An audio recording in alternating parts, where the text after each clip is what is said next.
Շատ կարևոր է արձանագրել, որ ընտրությունների արդյունքներով ի վերջո հաղթել է իրական Հայաստանի գաղափարախոսությունը, ինչը նշանակում է, որ իրական Հայաստանի գաղափարախոսությունը Հայաստանի Հանրապետությունում դարձել է պաշտոնական գաղափարախոսություն։ Հայաստանի Հանրապետությունը այսպիսով թևակողում է իր պատմության այն փուլը, որը անվանում ենք չորրորդ հանրապետություն։ Շատ կարևոր է արձանագրել, թե ինչով է տարբերվում երրորդ հանրապետությունը չորրորդ հանրապետությունից։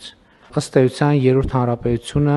ստեղծվել է, հիմնադրվել է հենց առաջին օրից կոնֆլիկտի տրամաբանությամբ, հակամարտության տրամաբանությամբ, չորրորդ հանրապետությունը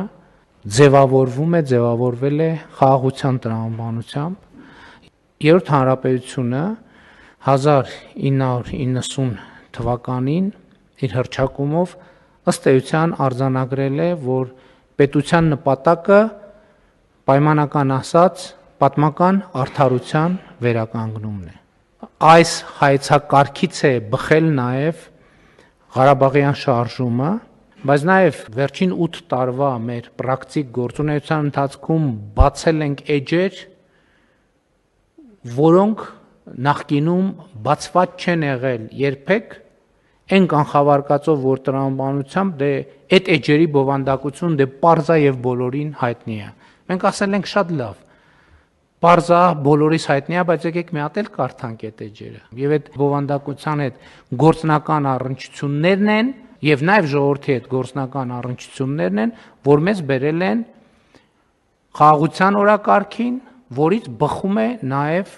իրական Հայաստանի գաղափարախոսությունը 2021 թվականի մեր նախընտրական ծրագրի մեջ գրել էինք Շուշիի դեօկուպացիայի մասին, Հադրութի դեօկուպացիայի մասին եւ այլն, այն ինչ երրորդ հանրապետության գաղափարաբանության բոլոր դրույթները արձանագրված էին այդ նախընտրական կարգախոսի մեջ։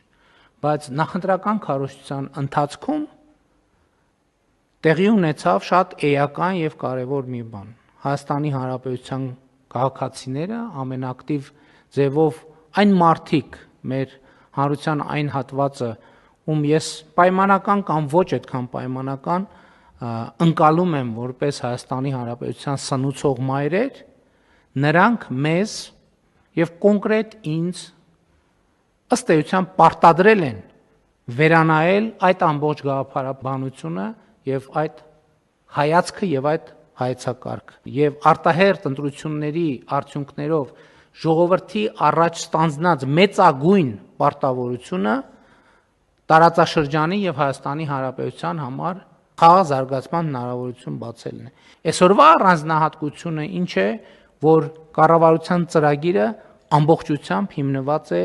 իրական Հայաստանի գաղափարախոսության եւ չորրորդ հանրապետության տեսլականի վրա եւ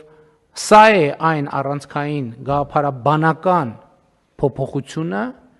կամ վերափոխումը, որը տեղի է ունենում կառավարության ծրագրում։